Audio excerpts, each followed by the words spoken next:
What's up, fantasy champions? Spotlight Sports Network is excited to tell you about an amazing deal from Thrive Fantasy, your place for daily fantasy sports and esports. Right now with promo code SS Network, Thrive Fantasy will match up to $50 of your first deposit. So go to thrivefantasy.com and sign up now with promo code SS Network. That's thrivefantasy.com, promo code SS Network.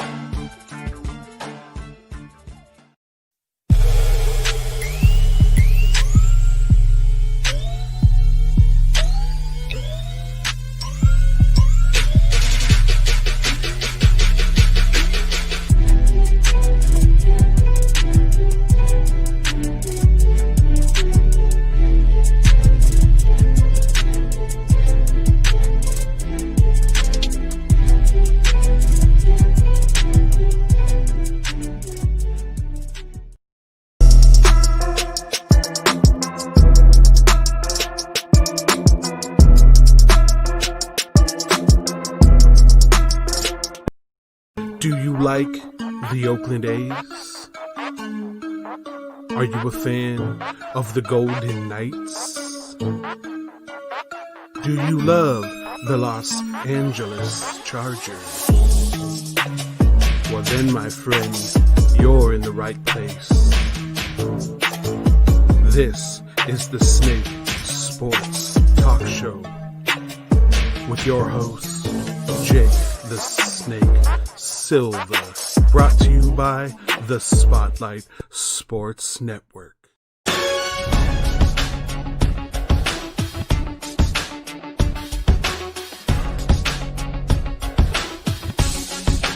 All right, ladies and gentlemen, first and foremost, welcome. We really do appreciate you guys jumping on. This is the Snake Sports Talk Show, wherever and however you may be watching and listening today. We're live in the 702 in all media platforms. You can find us on Facebook Live, YouTube, Twitter Periscope, and Twitch this morning.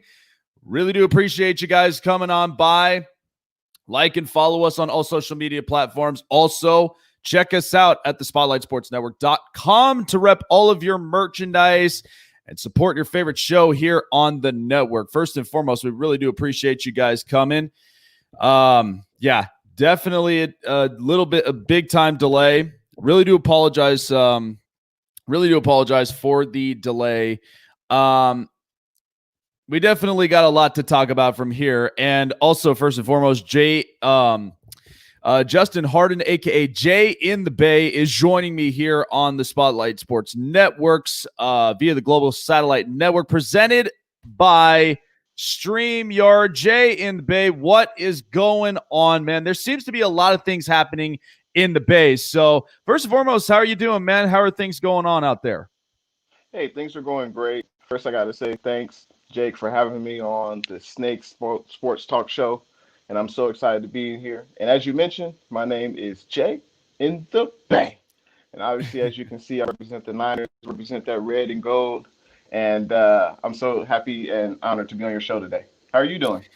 Oh, I'm doing fantastic, man. I mean, things are looking up pretty good here in Vegas. Hopefully, we'll be done with all of these restrictions soon, and yeah. Only just a matter of time. So I want to start out with this. So, obviously right now, these restrictions are just getting tighter and tighter as we get into, the last month of the year, and then we start to move into 2021. But, let's talk about what's going on with the 49ers. So first, Santa Clara County ends up issuing big time restrictions, and to where, you have some of the activities from like high school to college and now to professional sports that nobody can end up playing at their home stadium. And now San Francisco is now not playing in Levi Stadium. Now they're having to force to play in State Farm Stadium in Arizona.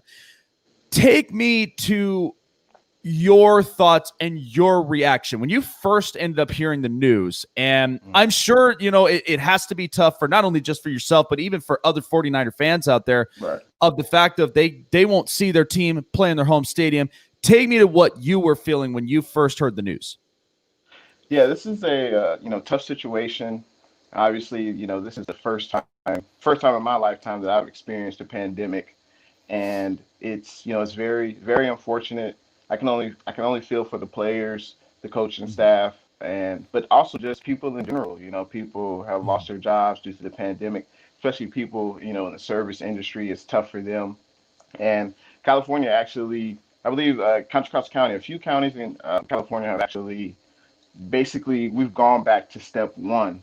So they've Mhm. issued a lockdown where I'm at in Contra Costa County, and basically you can only go out for the essentials if you're an essential worker. So it's disappointing that we're basically going back to March when this first pandemic occurred, Mhm. and I heard that the players and the coaches were on the team, but they were on their way to fly out to SoCal to play the Rams, and they got a Mhm. notification on their phone like, "Hey, Contra Costa County and excuse me, Santa Clara County is shutting down, so there won't be, as you mentioned, there won't be any, you know, group activities, which includes the professional sports team, the 49ers." So, Mhm. it's very unfortunate for the team.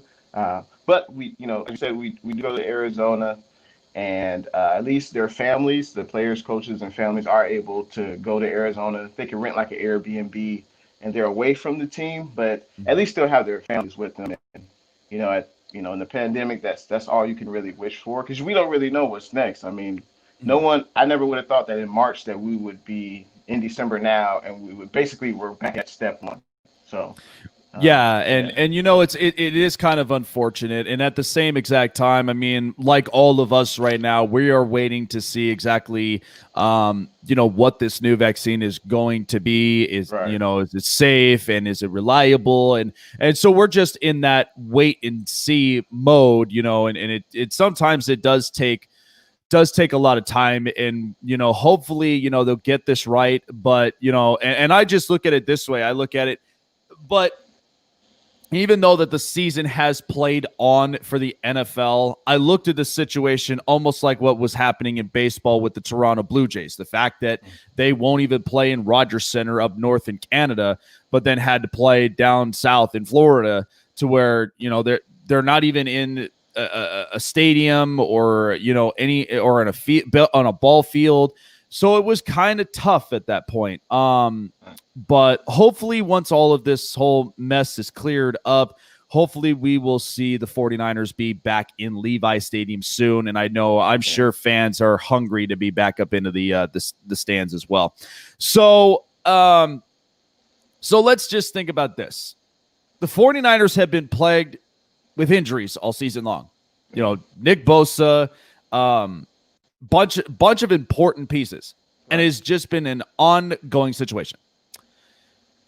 I'm talking here about Jimmy Garoppolo. And the only thing that I could say is, and there were a couple of games where I think Kyle Shanahan has already given the hint of what he feels with his quarterback. Hmm.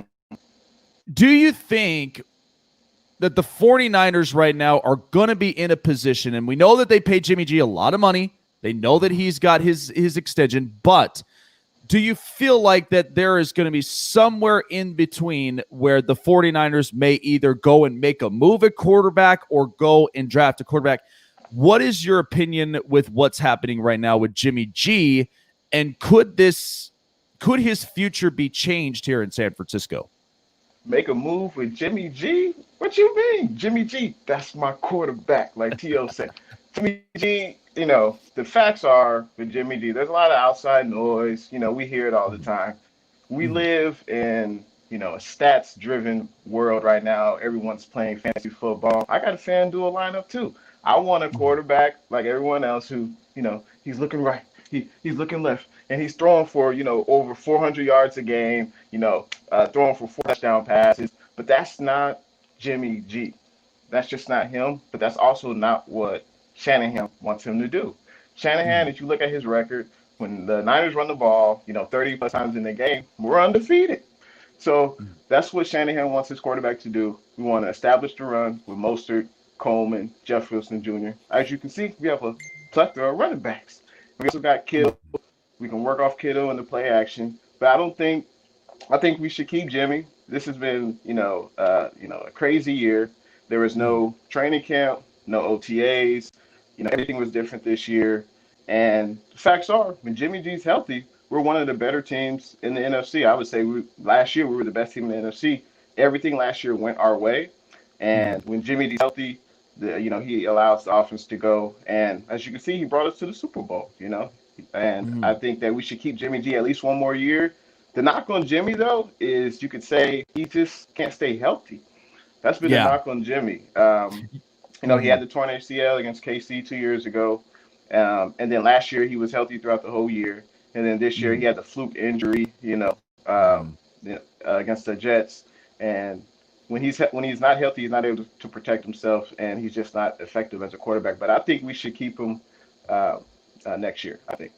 Yeah, because I noticed a couple of things here. Justin Hardin, aka Jay in the Bay, joining me here on the Snake Sports Talk Show. I noticed a couple times where, and I'm not, and I can say maybe it's the root of the injury as to why his performance is playing the way that it is. But when I started to notice his accuracy and kind of notice just his throwing skill at his position, it doesn't seem like it was the Jimmy G that we were all used to watching. And I just I kept trying to piece in it. I'm saying, like, what how can that possibly be? And my thought was it the foot injury? Because and I spoke to a really good friend of mine as well, and we were talking about this, that the three key components that could very much hurt you as a quarterback if you keep getting hurt in those positions are the shoulder, the midsection, and the lower body and the Yeah. legs. Yeah. Because once I started to notice the foot injury, and this is in the pivoting foot, I'll make an argument that I feel like that with that injury and how he's been able to perform, it doesn't seem like he was 110% in some of his throws. Maybe that had a link as to how his performance was throwing the football. What are your thoughts? Yeah, I agree. He wasn't completely healthy this year. He toughed it out. He played on one leg against, I believe it was against the Giants, Mm, and you could tell he was injured in the first part of the game. I believe in the first quarter, he toughed it out until the rest of the first half, but then he couldn't come back. But that's the key component. He wasn't injured, or excuse me, he was injured, and that's why he wasn't playing, up to mm, the standard that Shanahan expects of him. But also Jimmy G, I know he's an older quarterback. He's been in the league a few years, but let's be mm, real. This is only his second full year starting. We traded for him, mm. and he played 5 games. Second full The year ne- starting, and he yeah, was the next injured, I believe, at like the 20 third or the next fourth year, year. 2018. And Yep. then he came back. He played like one full season. He's Mhm. basically got one full season under his belt and like what, Yep. 7 games. So Yep. it's like he's No, that's played right. what, 26 games. So it's like, Mhm. I mean, I know I want this. He's an older quarterback. He's almost in his 30s, and Mhm. we want him to play like a veteran, an established veteran who's played the game for 10 years, but he just hasn't. He just doesn't have that experience as a starter, and I Mhm. think we should definitely keep Jimmy, especially when you look at all the weapons we have. Mhm. When we got Debo, we got the Duke show, we got Kittle, we got Mostert. We have a complement of weapons that suits Jimmy G. I feel like he is the quarterback right now in the future. Yeah, and it was funny. I was actually just going to shift into that because like my one thing is how do you feel about your pick at wide receiver Brandon Ayuk? I mean, there were a lot of things that I was hearing about him with as far as his wingspan and his length. I think the kid's going to be really good. I mean, I've looked at all these wide receivers in last year's draft, and I was very impressed. And I've said this to a lot of my colleagues that when it comes to the NFL and when it comes to draft, rounds 1 through 3, possibly 4, you're a frontline starter in this league. In the NBA and baseball and hockey, it's a developmental league. Right. It'll take you at least maybe 2, 3, potentially 4 years until you are basically hitting your prime. Now, basketball, of course, you're getting all these kids that are 18, 19 years old who come into this league and they got to develop.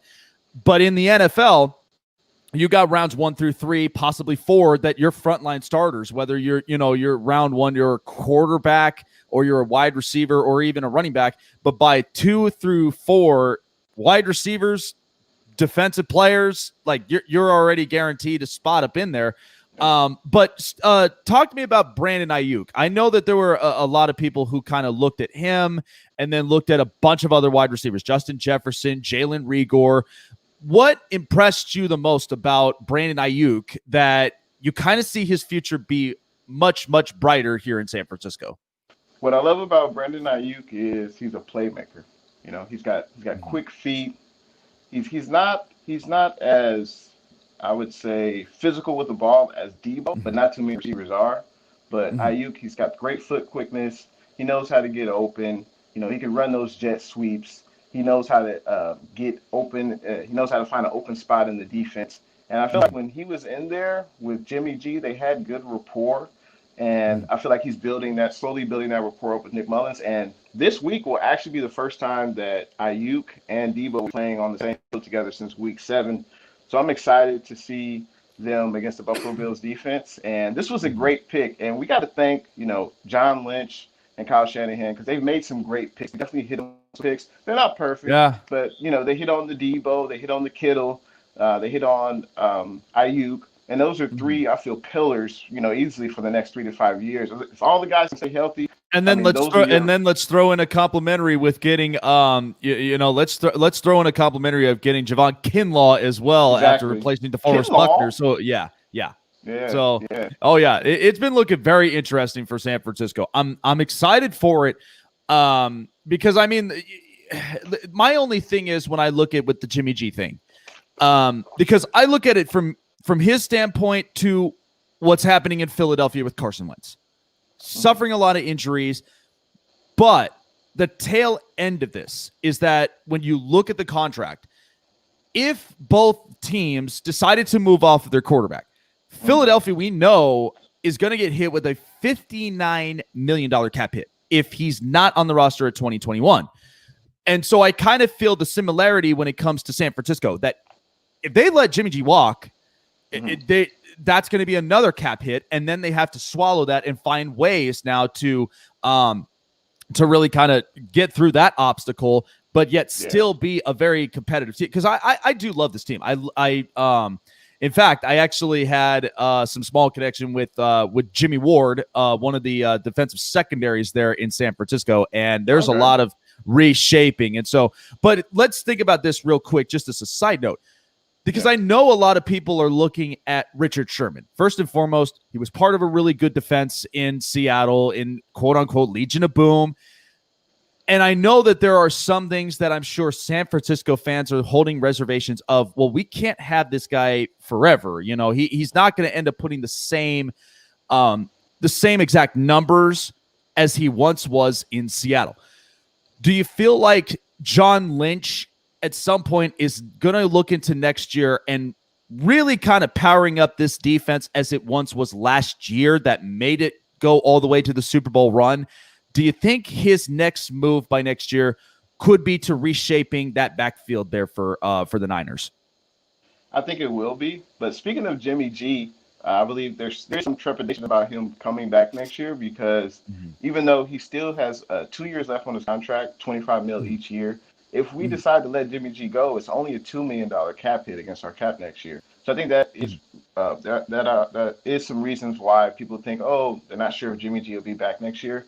But yeah, speaking of the 49ers defensive backfield, we definitely it's like some new players definitely in that backfield. I think as far as the entire team, we have 41 unrestricted free agents next year. And, obviously we're not going to be able to re-sign everyone. And Richard Sherman, he's not in the prime of his career anymore. He's still pretty good, though. He's got the mental game that's real strong. He's still physical. He can still tackle like with the best of them as far as corners. And as you see, he can still make plays like against Jared Goff last game where he had that interception. So he's still a good player. I don't know if we'll bring him back next year because Jason Verrett, who's had a great year, but he's had injury troubles throughout his whole career. He's a free agent as well. So John Lynch, he's going to have his hands full in the offseason, that's for sure. Absolutely. And you know what? You got to fill me in on one thing here, because this Sure. has always been an ongoing thing with obviously you being brand new to our network and all of our Yeah. colleagues here on the network, but you got to fill me in. Who the heck is Fred Warner? You know, you got to fill me in with it, because, we've been having this ongoing talk, but, who is this guy, man? I Fred, really am liking the linebacking core for San yeah. Francisco. So, That's another great job by Shanahan and Lynch picking up mhm. Fred Warner out of BYU. I never even heard of the guy, but he's clearly establishing himself as the best middle linebacker in the NFL. I think there's no question about it. He runs sideline to sideline. He can cover your best tight end. He can cover the running backs. The guy can do it all, and he'll hit you, and he'll have a smile on his face while he does it. So I love Fred Warner, and can't forget about Greenlaw. That's another draft pick by Yep, Lynch, Greenlaw. Yep. and Greenlaw stepped up, and we were able to. Even though I didn't want to see Quan get traded to New Orleans, but the emergence of Greenlaw allowed us to get rid of Quan. So Yeah. that's another great draft pick by Lynch. Getting Greenlaw. But yeah, I mean, we have building blocks like the Niners. I feel like this is only the beginning. We have building blocks with Fred Warner, Greenlaw, just to name those few on defense. And Kerry Hyder. I didn't even heard of Kerry Hyder, but he filled in great. With Bosa out, he's got Mhm. like 6 or 7 sacks this year, and Yeah. he's been in the one of the few bright spots on the D line that's actually sacking the quarterback. They're getting the numbers, so yeah. Well, of course, yeah, and so there you go. I know I'm no one looking at the comments right now. What's going on, Tay Rock and Key in the building? Appreciate you guys coming on by, but I'm sure we're going to be talking about this later, because now we officially know who Fred Warner is, and Yes. and like I said, man, we're still debating on trying to make a T-shirt, and I guarantee you that like he's going to rep that T-shirt. Justin Hardin, Absolutely. aka Jay in the Bay, here on the Snake Sports Talk Show. So you've got an up and coming matchup against one of the best deep ball teams now that they finally figured out their problem in the Buffalo Bills. And Yeah. Josh Allen's having a heck of a year. He's really unleashed his full potential. And this is a guy coming out of Wyoming that nobody had any high praises for, and didn't really have any kind of high expectations for it. Well, now, and I do believe this, that when you come out of college, there are a few things they have to look at. Is his performance at the college level going to exceed coming into the NFL? That's usually every mindset of the quarterback. I mean, look at what we've got right now. I mean, you got Josh Allen, you got Justin Herbert, Patrick Mahomes, a lot of these big time quarterbacks, Kyler Murray, Russell Wilson. And then there's some of the quarterbacks that they're good, but I seem to have question marks on is Baker Mayfield and a lot of others. So Hmm. let's talk about Josh Allen in the matchup against the Bills. They fixed their problem with their deep ball with Stephon Diggs. Now Josh Allen just looks unbelievable throwing it. I've said before that Sean McDermott is probably one of the most underrated coaches in the NFL. I think he shaped the defense real well with Buffalo. They fixed their problem with the deep ball. And I do think at times the run game can be dangerous. But what do the 49ers have to look for, and what do you think has to be on the mindset of all of the defensive players when it comes to facing against a big arm like Josh Allen? As you mentioned, Stephon Diggs, he's a beast. He's one of the best wide receivers in the NFL, especially this year. I believe he ranks, top 5 in targets and catches this year. So Mhm. Stephon Diggs will definitely be a problem. I think Verrett and Sherman will definitely have their hands full. And as you mentioned, Josh Allen, he's a pretty good quarterback. I don't know if he's necessarily arrived yet. I would Mhm. say that the Bills coming in to play us, this is the best defense I think that the Bills will have played. We do a Mhm. pretty good job against the run, and I think that's what we'll do against the Bills. We'll make them one-dimensional and force Mhm. Josh Allen to pass the ball. Now, Josh Allen is very mobile.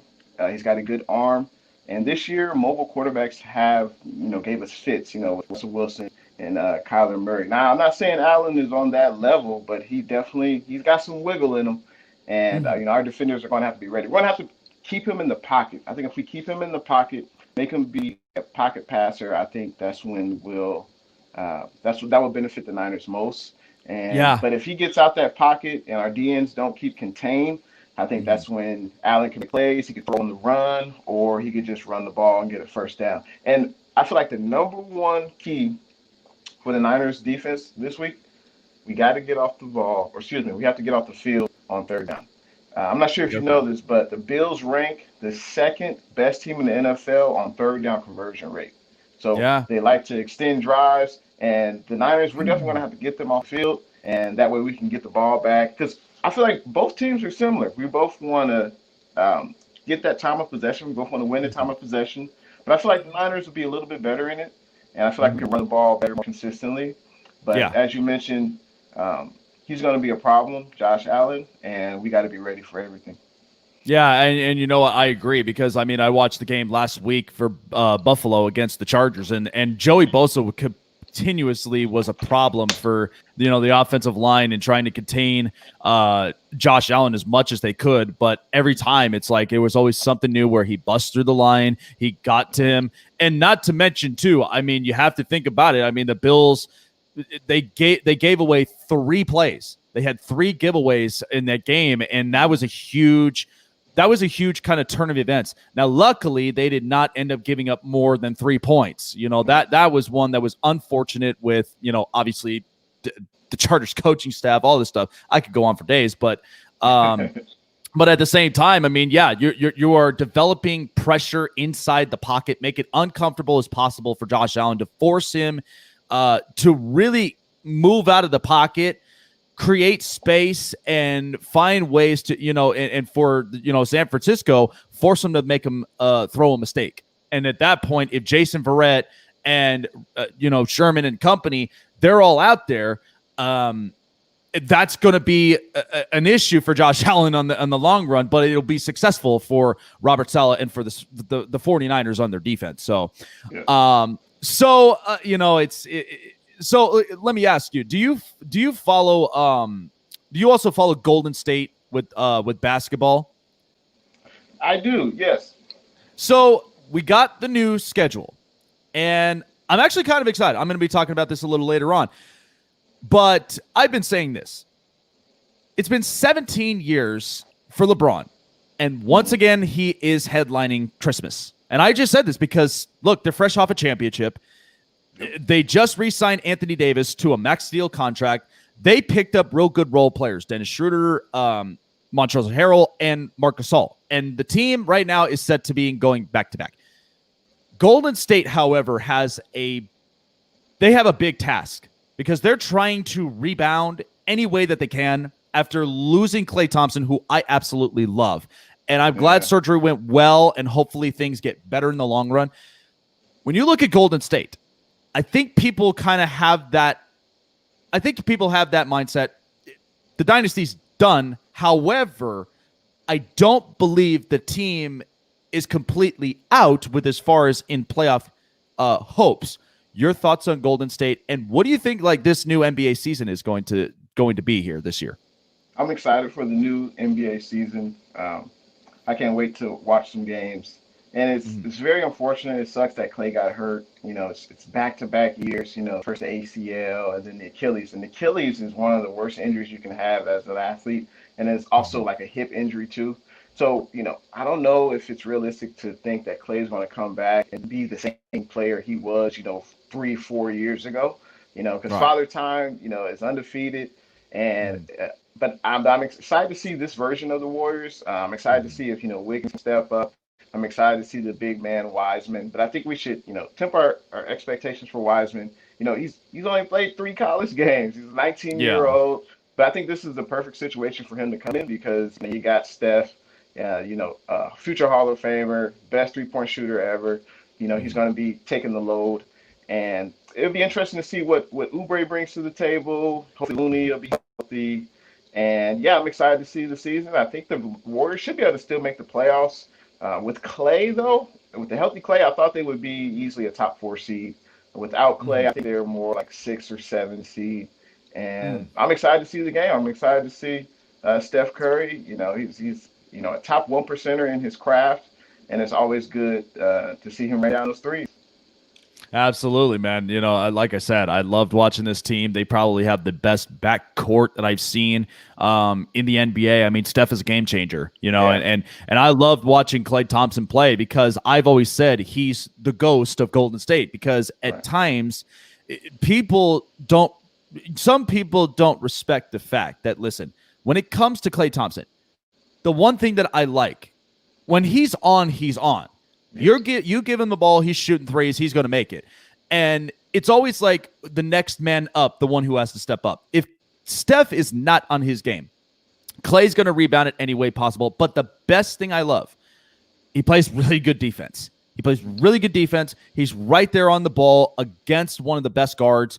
And he does whatever it takes to force takeaways and at the same time, fast breaks, smart ball distribution in any way, to make it happen for Golden State. So, Jay, it's good talking to you, man. I really do appreciate it. And first and foremost, let me just say welcome to the Spotlight Sports Network, man. It's going to be great having you aboard. I mean, another 49ers content guy, but this definitely seems legit. So before we let you go, where can the good folks here who I know who are watching can find you on all of your social medias? That's a great question.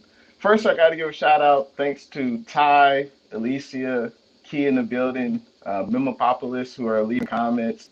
I appreciate you guys for watching. Also, Gamer Grind and Hardin 54. I appreciate you all guys watching, commenting. And you guys can find me on YouTube at Jay in the Bay. Especially, this is how it's spelled on the screen here. Jay in the Bay. And I'm a new YouTuber. I've only been doing this for a few months, but it's a wonderful thing to talk about the red and gold. That's my number one passion. And I'm so appreciative of the Snake for having me on your show this morning. And I appreciate the Spotlight Sports Network. Make sure you follow the Spotlight Sports Network as well. Make sure you subscribe to the YouTube channel. Also, subscribe to Snake. I appreciate you for having me on. And I can't wait to come on your show again and talk about the Niners next week. I appreciate it. Absolutely, man. And you know what? Definitely thoughts and prayers about there. Hopefully, Santa Clara County can start to clear up some stuff. And hopefully, when all of this is said and done, we've got a vaccine. I mean, I'll tell you right now, Jay, I've been to San Francisco once. I went years ago in my 8th grade. I was actually part of a choir group, and I was out there facing off against one of the best choir groups in California. And my experience in San Francisco was phenomenal. I mean, I toured the whole city, Chinatown. We did the pier experiences. I've seen Alcatraz, Golden Gate, and Bay Bridge. Phenomenal. The only thing I knocked myself on is not trying the actual seafood there by the waters. And so that's definitely hopefully, when all of this is said and done, I'd love to see San Francisco again. Hopefully get a chance to see that Levi's Stadium, because I know I did see a little bit of Candlestick that time when I was up out there. So hopefully, maybe we'll link up and stuff like that. Have some good seafood, man. It's going to be great. All righty, man. Take care of yourself. Take it easy, man. Thanks for having me. Absolutely. Well, there you guys go, Jay in the Bay.